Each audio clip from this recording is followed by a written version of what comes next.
گزرے یہ زندگی تیری رضا میں،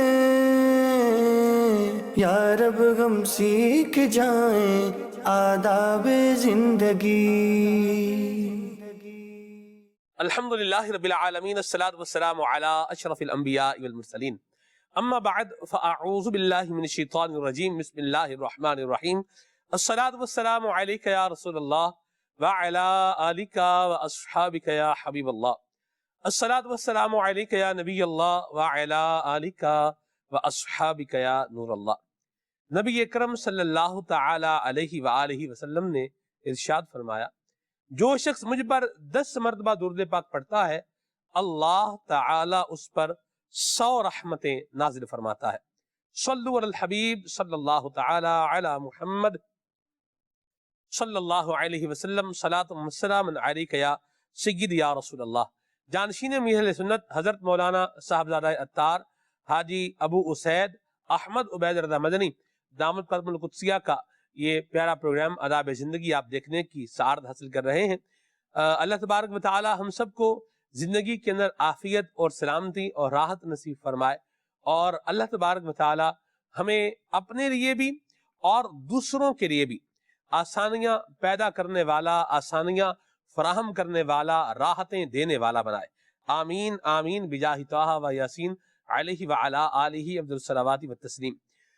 زندگی میں جس طرح انسان کا تعلق انسانوں کے ساتھ رہتا ہے، ویسے ہی انسان کا تعلق بعض اوقات کچھ پیٹس کے ساتھ، کچھ جانوروں کے ساتھ بھی رہتا ہے۔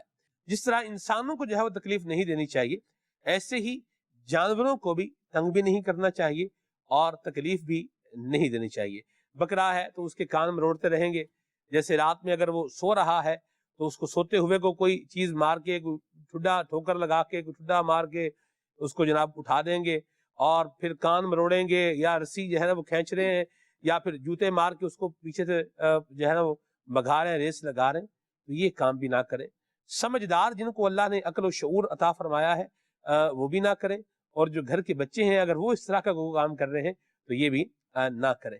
تو جس طرح انسانوں کو تکلیف سے بچانا ہے، ویسے ہی جانوروں کو بھی جو ہے وہ اپنے شر سے اور تکلیف کے معاملے سے بچانے کی کوشش کرنی ہے۔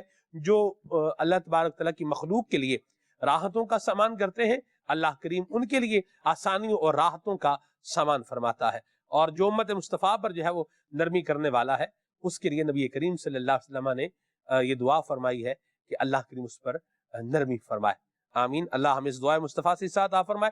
آئیے دعا کی جانب بڑھتے ہیں۔ صلو علی الحبیب صلی اللہ تعالی علی محمد۔ میرا جانشین امیر اہل سنت دامت برکات عالیہ سے سوال یہ ہے، قرآن پاک کو اخبارات کے ساتھ دفن کر سکتے ہیں؟ جبکہ اخبارات پر بے پردہ عورتوں کی تصاویر اور جوتوں کی تصاویر ہوتی ہیں، اور ان کے ساتھ دفن کرنے میں اخبارات قرآن پاک کے اوپر بھی آ سکتی ہیں۔ دیکھیں، اس میں یہی ہے کہ یہ جو ادب کے خلاف ہے کہ قرآن کریم یا مقدس اوراق کو جو نا وہ اخبارات وغیرہ، ایسے اخبارات جن میں تصاویر وغیرہ ہوتی ہیں، اور یا تو یہ کہ چپلوں وغیرہ کی تصویر ہو رہی ہے، تو ان کے ساتھ جو ہے نا وہ دفن کرنا بے ادبی ہے، کہ ہمارے یہاں اسے بے ادبی کہا جاتا ہے۔ تو اس سے جو نا بالکل بچنا چاہیے اور اس طرح احتیاط کرنی چاہیے۔ ایک تو یہ، دوسرا اس میں یہ بھی خطرہ ہے کہ یہ بھی ہو سکتا ہے کہ جو ہے وہ قرآن پاک جو ہے نا وہ نیچے تشریف فرمائے اور اخبارات اس کے اوپر آ گئے۔ یہ بھی درست نہیں ہے کہ فقہائے کرام فرماتے ہیں کہ جس صندوق میں دینی کتابیں رکھی ہوئی ہوں تو اس صندوق کے اوپر بھی کوئی کپڑا وغیرہ کوئی چیز نہیں رکھنی چاہیے۔ قرآن تو قرآن ہے، یہ ساری کتابیں اسی سے نکلی ہوئی ہیں، فقہ کی کتابیں ساری اسی سے نکلی ہوئی، تو لہذا قرآن پاک کا ادب کرنا چاہیے، با ادب با نصیب۔ صحیح، درست فرمایا۔ بعض اوقات یہ بھی چیزیں دیکھنے میں آئی ہیں کہ جیسے اگر کوئی کنواں ہے یا کوئی جگہ ہے، مختلف علاقوں میں لوگ کیا کرتے ہیں، ایک جگہ جو ہے وہ بنا دیتے ہیں، اور اس جگہ میں کیا کرتے ہیں، قرآن کریم وغیرہ وہ محفوظ کرنے کے لیے رکھتے ہیں۔ اچھا، اس میں بھی کیا کریں گے، آئیں گے اور پھینک دیں گے اس میں، معاذ اللہ، اللہ یعوذ باللہ۔ یہ جو انداز ہے، یا کنواں وغیرہ تو اس میں بھی اوپر سے کر دیں گے، یوں گرا دیں گے، جبکہ بحمداللہ تعالی ہماری دعوت اسلامی کی جو مجلس تحفظ اوراق مقدسہ ہے، ان کا انداز جو ہے میں نے دیکھا ہے، قرآن کریم کا اگر کوئی بار دانہ ہے جیسے وہ کسی گٹو میں کسی توڑے وغیرہ میں ڈالے گئے ہیں تو ان کو باقاعدہ چرخی کے ذریعے سے اس کو جو ہے وہ لے کر کے ایک طریقے کے ساتھ ادب کے ساتھ اس کو نیچے تک جو ہے وہ پہنچایا جائے گا تاکہ یہ معاملہ جو ہے یہ بھی نہ ہو. یعنی ابھی بھی یہ دیکھیں نا کہ اگر اس بورے میں صرف اسے قرآن پاک کے ہیں یعنی وہ قرآن پاک کے نسخے کہ اب جو ہے نا وہ تلاوت کرنا جو نا وہ یعنی اب جو ہے وہ شہید ہو گئے وہ شہید ہو گئے جی. اب ہم اس کی تلاوت کرنے سے محروم ہے کہ اس نسخے سے جی. تو اب جو ہے وہ کیا کہتے ہیں اب یعنی ہم اس سے تلاوت نہیں کر سکتے تو شہید ہو گئے. ان کو ظاہر ہے کہ وہ ادب تو ہے نا یوں رکھ بھی نہیں سکتے اس طرح اس ٹیبل پہ بھی جی. ادب ہے اس کا یوں بالکل تمیز سے رکھیں گے طریقے سے رکھیں گے. تو ظاہر ہے کہ پھر کنویں میں اس طرح جو ہے نا وہ ڈال دینا اور اتنا فاصلہ جی. تو بالکل اس سے بچنا چاہیے. ماشاءاللہ زبردست طریقہ. حالانکہ اس میں دیکھیں کہ بظاہر دیکھا جائے اس میں کتنی محنت ہے ایسی بات چرخہ لگانا یہ سب کچھ مگر وہی با ادب با نصیب. سبحان اللہ. کہ اس ادب کی برکتیں کتنی ملیں گی. شیخ طریقت امیر سنت نے ادب سکھایا ہے. بالکل اللہ کریم کا ادب, اللہ کے محبوب کریم کا ادب, حضور کے اصحاب کا ادب, حضور کی آل کا ادب, نبی پاک صلی اللہ علیہ وسلم سے منسوب ہر شے کا ادب بالکل اور مقدس اوراق کا بھی ادب ہی سکھایا بھی. بالکل بالکل ایک پورا شعبہ اس کے لیے بنایا گیا ہے الحمدللہ. ہمارے ہاں حضور جو پانی کے اندر مقدس اوراق سمندر میں بھی محفوظ کیے جاتے ہیں. کیونکہ میرا ایک جب میرے پاس مجلس رابطہ بالعلماء والمشائخ تھی تو یہ مجلس مولانا افضل مدنی کے پاس تھی. حافظ افضل مدنی نگران مجلس تھے اس وقت. تو جدول ہمارا ایک ساتھ کبھی کبھار بن جاتا تھا تو یوں وہ مجھ سے بھی باکس وغیرہ جو ہے وہ لگواتے تھے. اس طرح سلسلہ کا رہا. تو کشتی کے ذریعے سے بھی ہمارے جو سمندر میں بھی محفوظ کرتے ہیں پہلے نمبر پر تو یہ ہے کہ گہرے سمندر تک لے کر کے جاتے ہیں اور پھر اس میں امیر اہل سنت دامت القدسیہ کی ہدایات کے مطابق اس میں وہ کیا کرتے ہیں بوری وغیرہ میں اس باردانے میں کٹ بھی لگاتے ہیں. پھر اس میں بھاری پتھر بھی جو ہے وہ ساتھ میں رکھتے ہیں کہ اس سے کیا ہوتا ہے اور پھر بڑے طریقے کے ساتھ اس کو باردانے کو سمندر میں رکھتے ہیں کہ وہ سمندر کی تہ میں جا اس میں ہم جو ہے نا حالانکہ کشتی اور اس میں فاصلہ ہوتا ہے پھر جو نہیں ہوں جی بالکل ضرورت نہیں ہوتی ہمت بھی نہیں ہوتی. ایسی بات ہے جی. الحمدللہ یہ بھی اللہ کا بہت بڑا کرم ہے ہماری ہمت نہیں ہوتی. اللہ کا شکر ہے. سبحان اللہ. تو یہ کہ بالکل جو ہے وہ آہستہ آہستہ جو ہے وہ اب یہ کہ پانی میں پانی پہ ڈالنا نہیں ہے پانی پہ رکھنا ہے. واہ واہ واہ سبحان اللہ. اب جب رکھیں گے اب اس کی زیارت کرتے رہیں. واہ جی واہ جی مقدس ہو رہا ہے نا کیا اس میں. اب یہ کہ اس کی زیارت کرتے ہیں کہ جب یہ بالکل نیچے تشریف لے جائے جی اب جو ہے وہ دوسرا رکھ دیں تیسرا رکھ دیں چند ایک ساتھ رکھ دیں جی. ان کی زیارت کریں جب نیچے تشریف لے جائیں نا جی تب وہاں سے پھر لوٹیں. کہ بعض اوقات یہ بھی ہوتا ہے کہ جو لگا ہے نا کٹ جی یہ درست نہیں لگتا. جی اب بندے کو لگتا ہے میں نے جو ہے نا وہ اس بورے پہ کٹ لگا دیے مگر کٹ بورے پہ لگتا نہیں. اب چونکہ بورے کی خاصیت ہے جب اسے پانی نہیں ملے گا نا ایئر نہیں ملے گی آکسیجن نہیں ملے گی تو یہ اندر جائے گا نہیں. اب اس میں خدشہ کیا ہوتا ہے کہ بعض اوقات گہرے سمندر سے بھی چونکہ ہم اتنا دور تو جاتے ہی نہیں ہے نا کہ بالکل بارڈر ہی پار کر دیں. یہی تو ظاہر ہے کہ کراچی والے اس طرح کر سکتے ہیں یہاں سمندر ہے باقی جہاں دریا گہرا ہو وہاں ممکن ہے. تو اب کیا ہے کہ ابھی یہ خدشہ رہتا ہے کہ یہ جو نا وہ تیر کر جو نا وہ کونے پہ جا سکتا ہے. تو بعض اوقات کیا ہوتا ہے کہ کونے والا جو ایریا ہوتا ہے نا وہاں کو نجاست وغیرہ بھی ہوتی ہے بعض سمندر میں بعض جگہوں پر بعض وقت ہوتا ہے تو اس کی نگرانی کرنی چاہیے. اب جو ہے وہ یہ نیچے تشریف نہ لے گیا اب یہ ہے کہ وہ اسے وہ کہ صحیح سے کٹ لگا کر اس بورے پہ جی اور اس کا انتظار کر لیں. درست 1-2 منٹ میں جو نا وہ نیچے تشریف ہو جاتی ہے درست. اور ہمارے ادھر ایسا ہی ہے کہ باقاعدہ مطلب وہ ایک لانچ ہوتی ہے اور وہ چلتی ہی جاتی ہے سمندر میں اور گہرے سمندر میں جا کر کے رکھتے ہیں. اور بالکل درست آپ نے یہ بھی بات فرمائی ہے تیرتے ہوئے بھی آ سکتے ہیں کنارے پر اور اگر آپ گہرے سمندر میں نہیں بھی کریں گے تو اس میں یہ بھی ہے کہ جو مچھیرے ہوتے ہیں ان کے جال وغیرہ میں بھی یوں آ سکتا ہے سلسلے کا.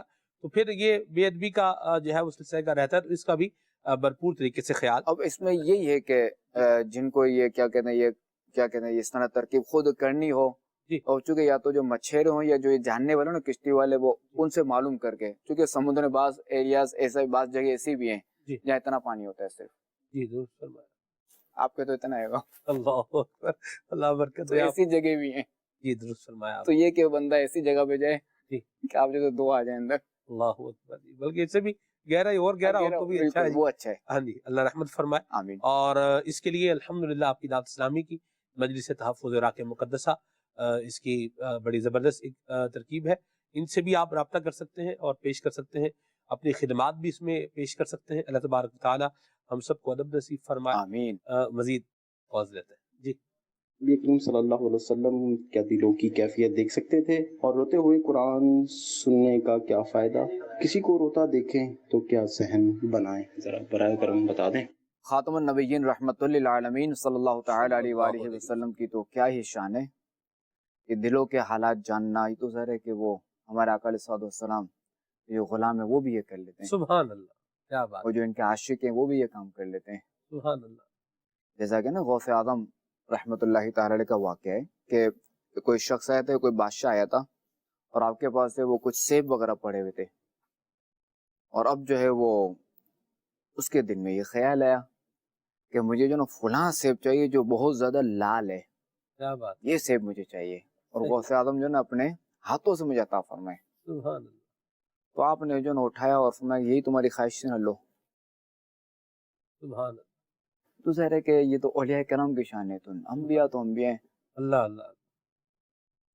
اور ظاہر ہے کہ اس میں حضرت عیسیٰ علیہ السلام کے واقعات ہیں اور بھی دیگر انبیاء کرام علیہم السلام کے واقعات ہیں. تو پھر امام الانبیاء کی تو کیا ہی بات ہے. سبحان اللہ. سبحان اللہ. آئیے ایک حدیث پاک سنتے ہیں کہ چونکہ سوال کا دوسرا حصہ تھا قرآن پاک کی تلاوت کے حوالے سے، تو ایک حدیث پاک سناتا ہوں جس میں جو نا وہ تلاوت کے حوالے سے بھی آئے گا بیان، اور دوسرا یہ کہ ہمارے آقا علیہ السلام کے دل کا حال جاننے کے حوالے سے بھی آئے گا.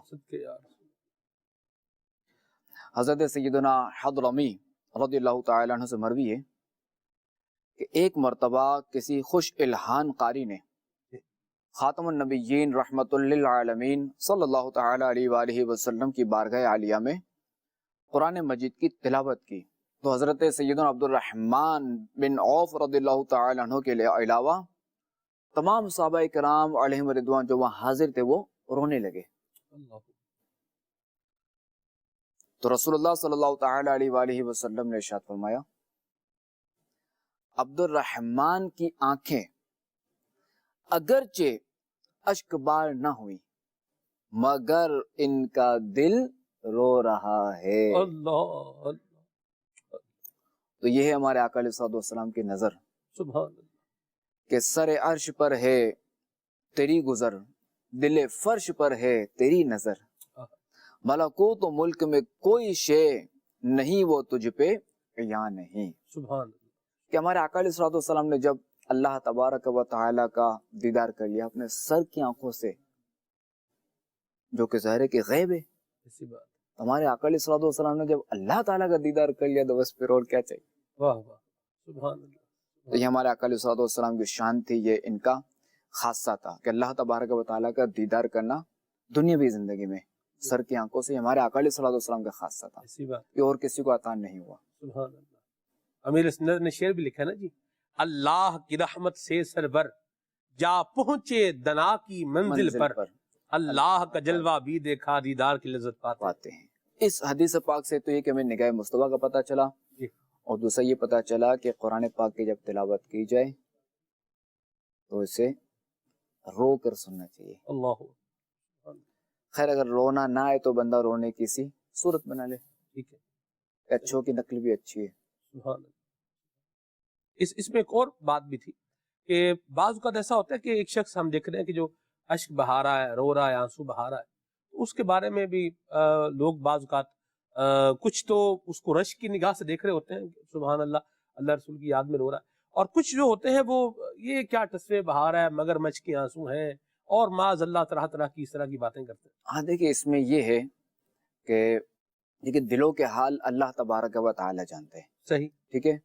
اللہ کریم جانتے ہیں وہ کس لیے رو رہا ہے، کہ وہ اللہ کے لیے رو رہا ہے یا اللہ کے نبی کے لیے رو رہا ہے یا لوگوں کو دکھانے کے لیے کہ لوگ واہ واہ کریں گے کیسا عاشق رسول ہے، سو کیسے اللہ کریم سے محبت ہے، دیکھو کیسا رو رہا ہے اللہ کی یاد میں، اللہ کے رسول کی یاد میں دیکھو کیسا رو رہا ہے.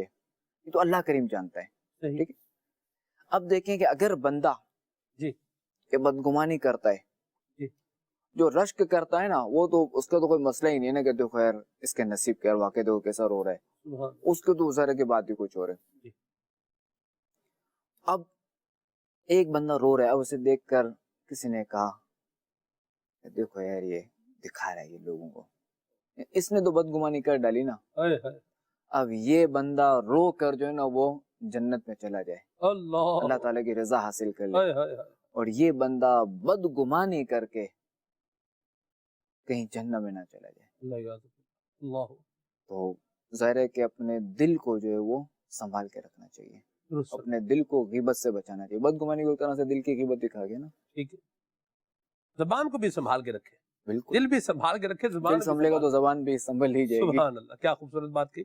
میں تو حضور ایک اور بات پہ غور کر رہا ہوں، آپ دیکھیں بندہ اس پر بھی غور کر لے کہ کیا نصیب ہے، کوئی اللہ کی یاد میں رو رہا ہے اور روتے ہوئے قرآن پاک سن رہا ہے، اس کی اپنی برکات ہیں، حدیث پاک میں الگ بشارتیں ہیں، اللہ کریم کی یاد میں رو رہا ہے، اس کی الگ برکتیں ہیں، ہجر و فراق مصطفیٰ میں رو رہا ہے، اس کی الگ برکتیں ہیں، صحابہ کرام کا طریقہ ہے، اور بھی اولیاء صلحاء کا طریقہ ہے، پھر جو ہے وہ تنے حضور کی یاد میں روئے، سوکھے تنے، اور امتی حضور کی یاد میں نہ روئے، یہ کیسے ہو سکتا ہے؟ جانور حضور کے فراق میں روئے اور یہ امتی ہو کر یہ نہ روئے، تو یہ ایک بات ہے۔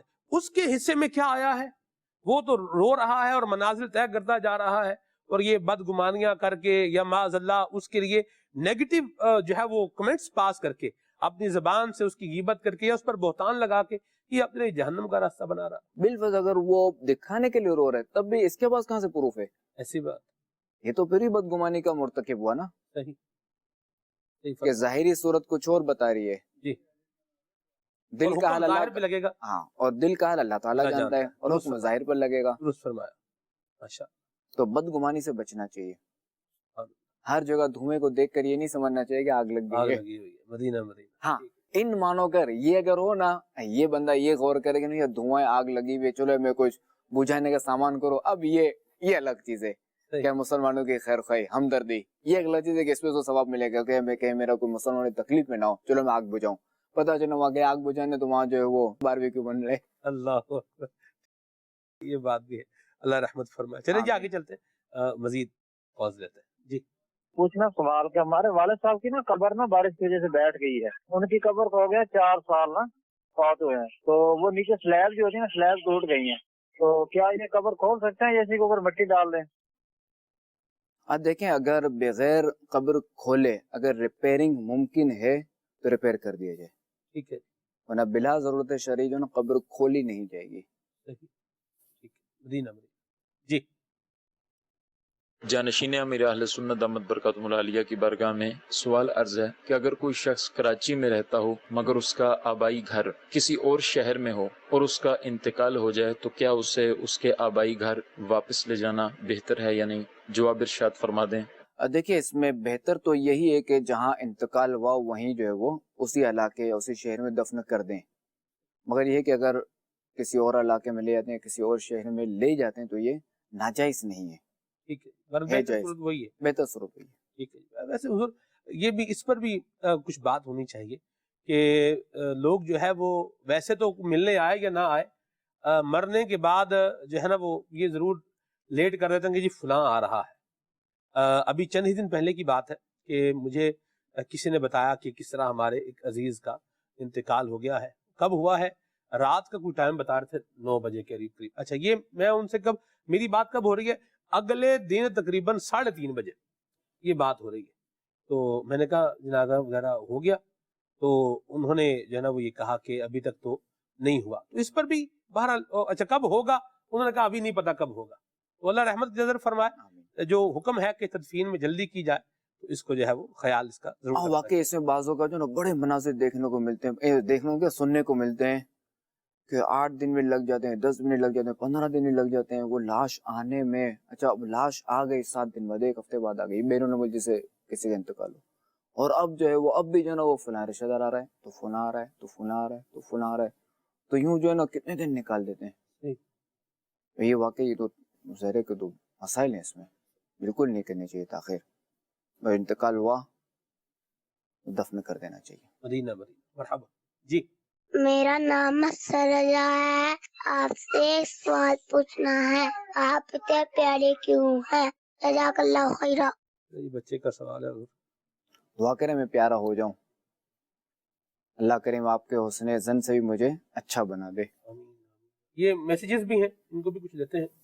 ان کا کہنا ہے کہ شہزادہ حضور سے عرض ہے کہ میرے لیے نیک اولاد کی دعا فرما دیں، شادی کو 5 سال ہو گئے ہیں اور اولاد کا سلسلہ کار یہ نہیں ہے۔ میں نے نیک اور صالح اولاد بخرافیت عطا فرمائے۔ اولاد کے لیے جو ہے وہ 41 مرتبہ یا اولو یہ روزانہ پڑھا کریں۔ ٹھیک ہے۔ ایک اور میسج ہے، ان کا کہنا ہے کہ ذہنی ٹینشن کا کوئی حل بتائیں۔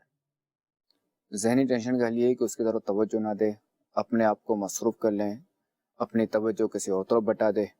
یہ ہے کہ تو مطالعہ وغیرہ کر لے، قرآن پاک پڑھے، تلاوت کرے، ذکر و اذکار کرے، اور استغفر اللہ العظیم و اتوب الیہ یہ پڑھتا رہے۔ سبحان اور مزید یہ کہ لا حول ولا قوت الا باللہ العلی العظیم یہ 60 مرتبہ پڑھ کے پانی پہ دم کر کے پی لے۔ مدینہ اپنے آپ کو مین مصروف رکھا کرے۔ صحیح۔ تنہا رہے گا تو پھر یہ بیچارہ جو نا ذہنی ٹینشن میں جائے گا۔ ٹھیک ہے جی۔ آگے ان کا کہنا ہے کہ جی میں بلوچستان کے شہر ڈیرہ مراد جمالی سے عرض کر رہا ہوں، میرا نام امداد علی ہے۔ عرض یہ ہے کہ میرے لیے دعا کریں، میں دین کی خدمت کرنے والا بن جاؤں۔ اللہ کریم آپ کو دین باطن کی خدمت کرنے والا بنائے۔ آپ کا جذبہ مرحبا۔ اس کے لیے دعوت اسلامی کا جو ہے وہ دینی ماحول حاضر ہے آپ کے پاس ہے۔ آپ دعوت اسلامی کا دینی ماحول اپنائیں، اور اس کے جو طریقہ کار ہیں، جیسے اس کے جو 12 دینی کام ہیں، ان میں جو ہے اپنے آپ کو مصروف کر لیں، دین کی خدمت کریں۔ اس کے ذریعے آپ دیکھیں دعوت اسلام میرے سنت جنوں کہاں سے تنہا چلے تھے، اللہ اکبر۔ اور آج دیکھیں کہاں تک اس کا پیغام پہنچ گئے۔ الحمدللہ تعالی۔ الحمدللہ۔ اللہ کریم اس تنظیم کو مزید فروغ عطا فرمائے، مزید آمین۔ برکتیں عطا فرمائے۔ آمین۔ ایک اور میسیجز کے ذریعے بڑا دلچسپ سا سوال ہے، ان کا کہنا ہے کہ سسرال میں جانے کے آداب کچھ بیان فرما دیں۔ سسرال میں جانے کے ایسا کوئی ادب تو ہی نہیں کتابوں میں پڑھا ہے۔ البتہ یہ ہے کہ حد سے زیادہ جو ہے نا وہ شرمیلا نہ ہو، اور حد سے زیادہ جو ہے نا محتاط نہ بن، نارمل ہے کہ ہوتا ہے نا بالکل کہ جس میں وقار مجروح ہو، ایسا پھر تو کہیں بھی نہیں کرنا جس میں بندے کا وقار مجروح ہو۔ صحیح۔ بعض ہوتا ہے نئے نئے داماد تو ان کا یہ دیکھنے کو ملتا ہے، تو یہ نہ نارمل رہے، ایزی رہے، صحیح۔ اپنے وقار پر سمجھوتا نہ کریں، اپنے وقار پر اور خام خواہ کے پھول کے بھی نہ رہیں، یہ بھی ہے نا۔ خام خواہ پھول کے بھی نہ رہیں، اور ان کو حقیر بھی نہ جانے، اور یہ بھی نہ کہ میں مرد ہوں اور وہ جو ہے نا میرے ماتحت ہے، یہ بھی نہ سوچیں۔ اور فرمائش یا کوئی وہ مہمان عالی شان ہے یا کوئی اس طرح کے یہ بھی نہ رہیں، نارمل رہے، ایزی، جس طرح کہ اپنے گھر میں رہتے ہیں نا اسی طرح رہے۔ ماشاءاللہ۔ اور ایسا اس پہ یہ بھی حضور بات ہے کہ ایک انسان میں اور بھوت میں ایک فرق ہوتا ہے۔ بھوت آتا ہے تو افراتفری جو ہے نا وہ مچ جاتی ہے، اور ایک عجیب معاملہ جو ہے وہ ہو جاتا ہے، کہیں اللہ معاف کرے، یہ دیکھنے کے مناظر ملتے ہیں کبھی کبھار، اللہ سب کی حفاظت فرمائے۔ تو انسان بندہ جو ہے نا وہ ایک خیر خواہ انسان جو ہے بن کر کے جائے، انسان بنے، جانور نہ بنے، جانور نہ بنے۔ مرحبا، بڑی بڑی زبردست بات کہی۔ اور عزت دے، اس پر بھی حضور میں چاہوں گا، بعض وقت ایسا ہوتا ہے کہ سسرال والوں کے ساتھ جو ایک عزت کا جو معاملہ ہے، میں یہ تو چاہتا ہوں کہ میرے بھائی کا یا میری ہمشیرہ کا یا میری ماں کا یا میرے باپ کا ادب بھی کیا جائے، ان کا احترام بھی کیا جائے، لیکن اس کے برعکس جو بچوں کی ماں ہے، اس کے بھائی کا یا اس کے والد صاحب کا یا ان کی ماں کے ادب کا اور ایک تمیز کے دائرے کا لحاظ اگر میں نہ رکھوں تو میں سمجھتا ہوں کہ یہ بھی کوئی انسانیت نہیں ہے۔ نہیں، بالکل یہ غلط ہے۔ جب بندہ اگر عزت چاہتا ہے، ایک مجھے جو ہے نا وہ کوئی ذلیل نہ کرے، میں نارمل رہوں، صحیح، تو یہ بھی جو ہے نا وہ اپنا رویہ اپنی زوجہ کے والدین کے ساتھ اور ان کے بھائی کے ساتھ، ان کے چچاؤں کے ساتھ، ان کے ماموں کے ساتھ ایسا ہی رکھے، مرحبا، ان کے خاندان کے ساتھ، امیر یعنی یہ جو ہے نا وہ بادشاہ بن کے نہ جائے۔ درست فرمایا، ماشاءاللہ۔ امیر صرف فرماتے ہیں جی عزت دو عزت پاؤ گے۔ بالکل، عزت تو عزت پاؤ گے، بالکل۔ سبحان اللہ، مرحبا جی۔ میرا سوال یہ ہے کہ اللہ کریم اپنے بندوں کی حفاظت فرماتا ہے، اس پر ایمان ہے اور یقین بھی ہے، کوئی ایسا واقعہ بتا دیں کہ مزید ایمان پختہ ہو جائے اور مشکلوں سے نجات کا راستہ بھی بتائیں۔ اللہ رحمت فرمائے، اللہ کریم آسانی فرمائے، اللہ تعالیٰ خیر فرمائے۔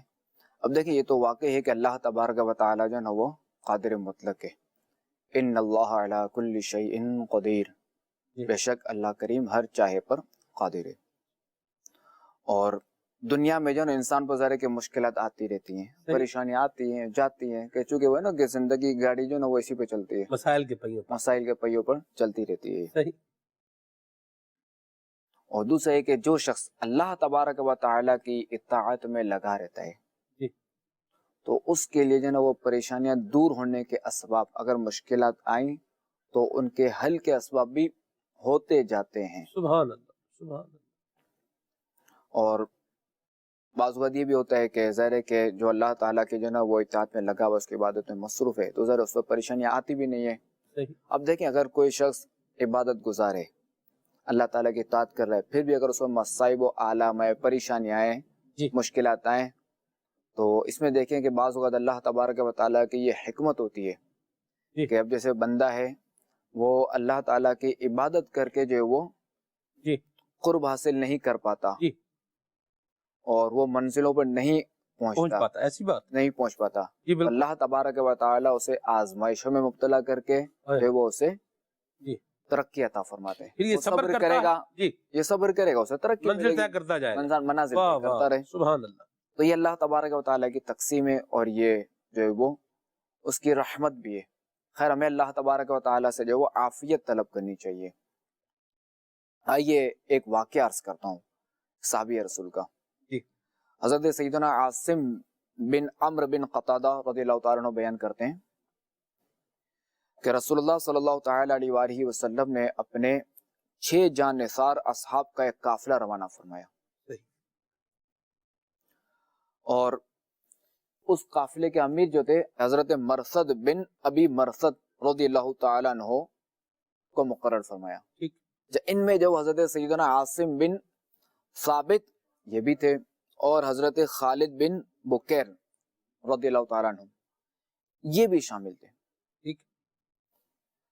اچھا اب یہ 6 صحابہ کرام علیہم رضوان جب یہ پہنچے مقام رجی پر تو قبیلہ حزیل نے انہیں جو ہے وہ امان کی پیشکش کی. لیکن حضرت سیدنا مرثد اور حضرت سیدنا عاصم بن ثابت رضی اللہ تعالی عنہ نے ان کی پیشکش ٹھکراتے ہوئے فرمایا اللہ کی قسم ہمیں کسی مشرک کا کوئی عہد قبول ہے اور نہ ہی اس کی پناہ سے کوئی غرض. جب آپ رضی اللہ تعالی عنہما نے جب ان 2 صحابہ کرام علیہم رضوان نے یہ کہا تو اس سے جو نا یہ لوگ تیش میں آ گئے کفار جو ہے یہ اور انہوں نے جو ان سے قتال کیا اور انہیں شہید کر دیا.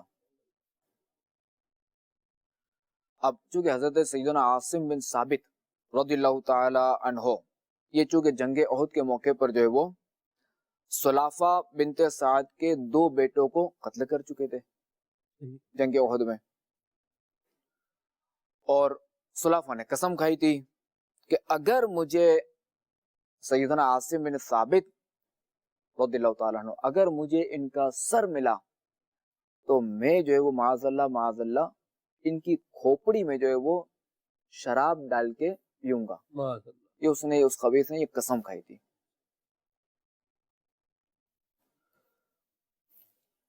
اب جو ہے وہ جو تھے قبیلہ بنی حزیم انہوں نے کہا کہ یار موقع اچھا ہے ہم جو ہے نا یہ حضرت سیدنا عاصم بن ثابت رضی اللہ تعالیٰ عنہ کا جو ہے نا وہ جو سر جو ہے اسے ہم جو ہے نا وہ جسم سے جدا کر دیں اور یہ سر جو ہے ہم سلافہ کو بیچ دیں اسے ہم فروخت کرتے ہیں تاکہ وہ اپنی قسم پوری کر لے اور ادھر جو وہ ان کو پیسے مل جائیں.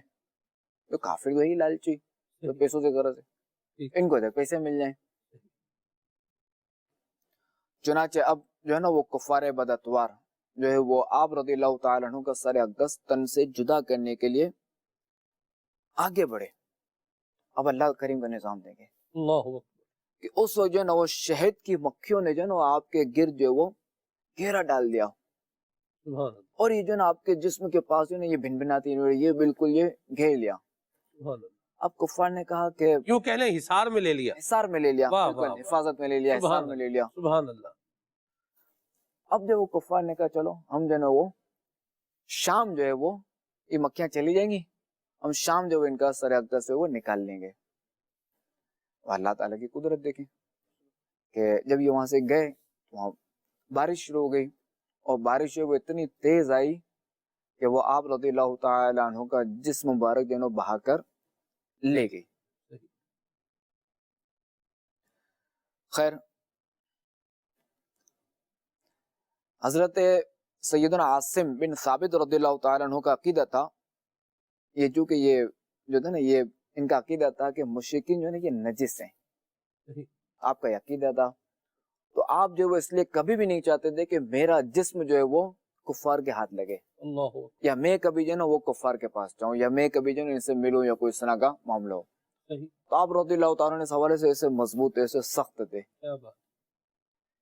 تو پس انہوں نے جو ہے نا وہ اللہ کریم سے یہ عہد کیا تھا کہ وہ نہ تو کسی مشرک کو چھوئیں گے اور نہ ہی کوئی مشرک جو وہ انہیں چھوئے، یعنی وہ نہ تو کسی مشرک کو ہاتھ لگائیں گے اور نہ ہی کوئی مشرک انہیں ہاتھ لگائے۔ خیر، جب یہ واقعہ جو ہے وہ مسلمانوں کے جو ہے نا وہ خلیفہ دوم، مسلمانوں کے دوسرے خلیفہ حضرت عمر بن خطاب رضی اللہ تعالیٰ عنہ کو سنایا گیا، تو آپ رضی اللہ تعالیٰ عنہ نے فرمایا کہ اللہ کریم نے اپنے بندہ مومن کی حفاظت فرمائی، اللہ اکبر، کہ انہوں نے زندگی میں اللہ سے کیے ہوئے عہد کو پورا کیا، اور وہ جس طرح زندگی میں کفار سے دور رہتے تھے، اسی طرح اللہ تبارک و تعالی نے ان کی وفات کے بعد بھی کفار کو ان کے قریب نہ آنے دیا۔ سبحان اللہ، وہ ہے نا شعر، جی، فانوس بن کے جس کی حفاظت ہوا کرے، ہاں ہاں، فانوس بن کے جس کی حفاظت ہوا کرے، وہ شمع کیا بجھے جسے روشن خدا کرے۔ سبحان اللہ، سبحان اللہ، سبحان اللہ۔ اللہ کریم ہم سب کو اپنی پناہ عطا فرمائے، آمین، اور عافیت اور راحت اللہ ہمارا مقدر بنائے۔ آمین۔ جی، میرا جانشین امیر اہل سنت سے سوال ہے کہ کیا نماز میں اتنی اونچی آواز میں پڑھنا ضروری ہے کہ اپنے کان سن لیں؟ اگر اپنی آواز سنائی نہ دے یا بعض الفاظ سنائی دیں تو نماز کا کیا حکم ہے؟ جزاک اللہ۔ اب دیکھیں کہ جہاں بھی جو نا پڑھنا ہے نا کہ بھائی یہاں یہ پڑھنا ہے، تو اس میں دیکھیں پڑھنا جو نا یا تو یہ اس میں اتنی آواز جو نا وہ آنی چاہیے کہ اگر شور و غل نہ ہو یا سکل سماعت نہ ہو، یعنی یہ کہ سماعت کی کمزوری نہ ہو، تو اب جو ہے نا وہ اتنی آواز سے پڑھنا لازم ہے کہ اس کے اپنے کان اس کی اپنی آواز سن لیں۔ اب دیکھیں کہ جہاں پڑھنا فرض ہے تو اب فرض اسی وقت ادا ہوگا کہ اس کے کان سن لیں، اسی طرح تحیات یہ پڑھنا واجب ہے، تو اب ظاہر ہے کہ یہ پڑھنا جو ہے وہ واجب ہے اتنی آواز سے کہ اس کے اپنے کان سن لیں۔ اب جہاں جو ہے وہ پڑھنا فرض تو وہاں سننا بھی فرض، یعنی اتنی آواز سے، اسی طرح جہاں واجب تو اس میں بھی یہی آئے گا، جہاں سنت تو اسی طرح سنت، اسی جہاں مستحب تو اسی طرح مستحب، تو پڑھنے کی تعریف یہی ہے۔ یعنی کوئی نارمل جیسے اکیلا ہے کہیں پر اور کوئی شور شرابہ بھی نہیں ہے تو اتنی آواز جتنی اس کے کانوں تک پہنچ جائے یہ چلے گا، بالکل ٹھیک ہے۔ اور اتنی آواز کے ساتھ میں 2-3 بندے اور بھی سن لیں، نہیں، بعض اوقات یہ بھی دیکھا گیا کہ جو جیسے وہ سین یا صاد، اس کی سیڑھی سین کی باریک اور صاد کی جو موٹی، اس کو یوں لیں گے کہ ساتھ میں جو ارد گرد 2 بندے ادھر بھی سنیں گے تو ادھر بھی سنیں گے بیچارے۔